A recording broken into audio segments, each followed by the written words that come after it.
Ako'y pastol na butihin, kilala kong tupang akin. Ako'y kilala nila rin. Alleluia, Alleluia, Alleluia, Alleluia.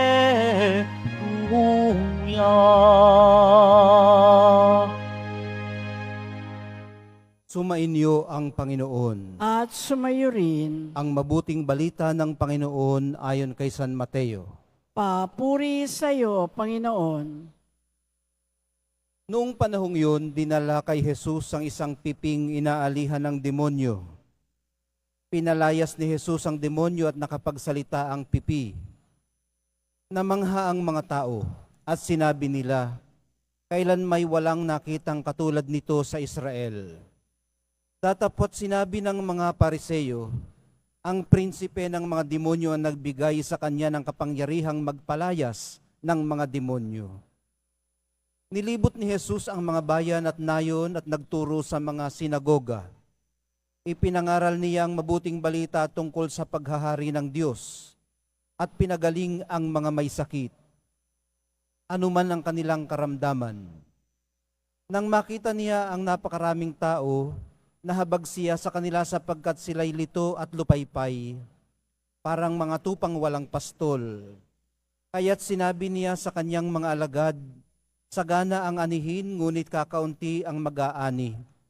Idalangin ninyo sa may-ari ng anihin na magpadala siya ng mga manggagawa sa kanyang aanihin. Ang mabuting balita ng ating kaligtasan. Pinupuri ka namin, Panginoong Heso Kristo. Magsiupo muna po ang lahat. Magandang hapon po sa inyong lahat. Hapon, Father. Napakaganda sanang teksto ito para sa vocation campaign ng mga gustong magpari at magmadre. Pero parang maganda ring ituloy yung ating nasimulang tema kahapon, kung ano ang dinanas ng mahal na pong Jesus Nazareno. Kahapon, pagtatawa, yung kanyang tiniis, Ngayon naman, pangungutya. Ang pangungutya sa medyo mababaw-babaw na Tagalog ay parang panlalait, Panlalait. Panghahamak. O kaya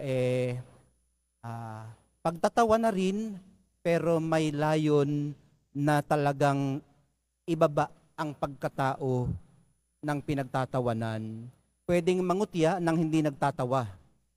Kahit seryoso ang iyong mukha, kahit na parang sincero ka, pero nakakapangutya pa rin. Ang tawag doon sa English naman ay passive aggression. Okay.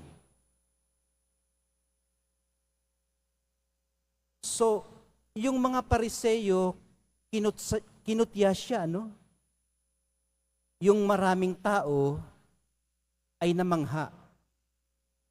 Isa lang yung stimulus, Dalawa ang perception ng magkaibang grupo. Nakita ng iba ang kabutihang nasa kanya. Nakita naman ng iba pa ang kasamaang gusto nilang makita sa kanya, pero wala sa kanya. Ganun pa man, yun pa rin ang kanilang nakita. Dahil yun ang gusto nilang makita. Yung sinabi po nila na, ano bang sabi nila?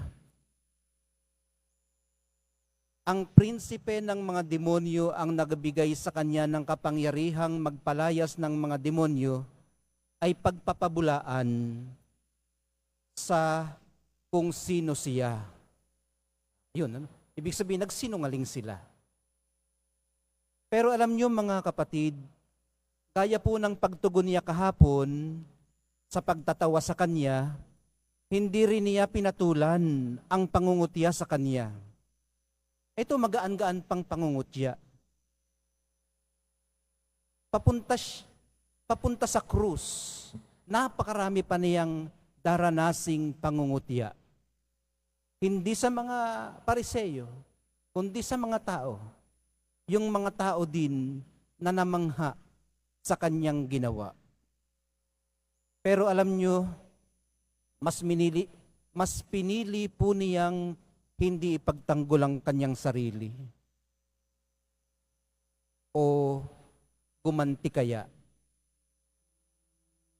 Ito pong kanyang choice na ginawa, yung manatiling tahimik, wag na lang ipagtanggol ang sarili, wag na lang gumanti, ito po ay kapahayagan ng kanyang itinuturo. Ibig sabihin, hindi siya sa salita lamang. Iyon ang kanyang ginawa. At ang itinuturo po niya, at ngayon kanyang ipinapakita, ay ang tunay na pagpapakumbaba. Saka may mas importante din po siyang dapat harapin kaysa roon sa kanilang pangungutya. Ano ba yung mas importante niyang dapat na harapin? Ito po ay ang pagtupad sa pangarap at kalooban ng Ama. Kaya walang anumang makahahadlang doon, kahit ang pangungutya. Ang pagtitiis po niyang ito ay pahiwatig din ng kahandaan niyang pasanin ang kasalanan ng sanlibutan, alang-alang sa pag-ibig niya sa atin. Pag tayo po ang nahaharap sa mga panlalait, siya po ang ating pag-asa, lakas at panuntunan. Kasi ang napaka-slight na panlalait, alam niyo mga kapatid, napakadaling makawala ng pag-asa. Yung tipong nagsusumikap ka na nga na magtagumpay sa iyong karir, sinisikap mong maging mabuting mamamayan, sinisikap mong maging isang mabait na Kristiyano, bigla kang lalaitin, parang nakakawala agad ng pag-asa. At pag ikaw ay nawala ng pag-asa, kasama na doon ang iyong lakas, manghihina. Ang mahal na paong Jesus Nazareno po, ang ating panuntunan, ibig sabihin ng panuntunan, guide natin. Ano ba ang ginawa niya? Siguro magandang gawin natin yun na parang unang resort. Yun kaagad ang itanong natin pag nahaharap tayo sa mga adversities ng buhay. Noong ang mahal na pong Jesus Nazareno ba ang nasa ganitong kalagayan, ano ba ang ginawa niya? Yan, ano? Ngayon, mapupunan natin na ang ginawa niya, hindi siya pumatol. Isinaloob niya yung kanyang dinanas. Hindi siya gumanti. Kasi alam niya ang kanyang sarili. Kilala niya ang kanyang sarili na napaka-petty naman kung papatulan ko pa ito. May mga mas noble pa na dapat pag-ukulan ng enerhiya. Bukod doon, mga kapatid, yung pagbibigay niya sa atin ng panuntunan, ipinadala pa po niya ang Espiritu Santo para tulungan tayo. Kasi alam niyang mahihirapan tayo dito. At alam niyang mahina tayo. Kaya sa tulong ng Espiritu Santo, pinagkakalooban niya tayo ng mga biyayang pantulong. Ito po yung mga ginagamit natin sa araw-araw na hindi man natin namamalayan. Kung minsan namamalayan na lang natin pag tapos na. Aba, tapos na pala. Mabuti na lang hindi ko pinatulan. Otherwise, baka mas lumala pa ang sitwasyon o kaya pareho kaming magdusa. Yung ganon na realization na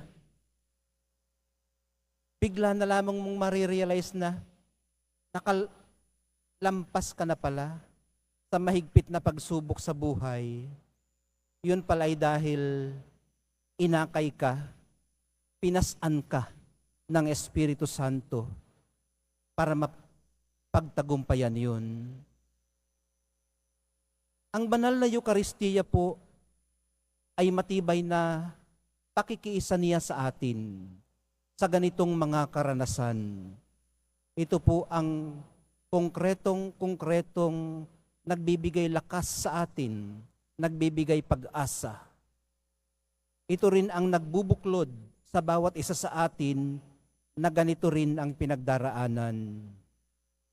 Kaya humuhugo tayo ng lakas sa Kanya at sa isa't isa, na hindi lang pala ako ang dumaranas ng ganito, siya rin pala dumaranas din ng ganito. Paano kaya niya yun naagwantahan? Ayun, matututo tayo sa Kanya. O kaya naman, yung malaman mo lamang na may kasangga ka pala, sapat na para mahugot mo yung sarili sa sitwasyong humihila sa iyo pababa.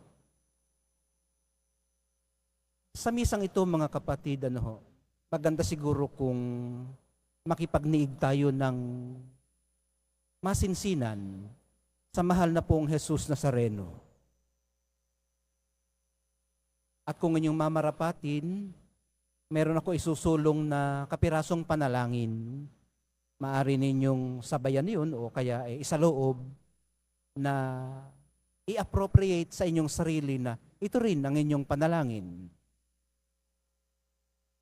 Mahal na poong Jesus Nazareno, ang tugon niyo po sa pangungutya sa inyo ay pahiwatig ng napakalaki ninyong sakripisyo. Maunawaan din po nawa naming ang aming mga tinitiis nang dahil sa inyo ay maliliit naming ambag para sa ikatutubos ng mga pinakamakasalanan.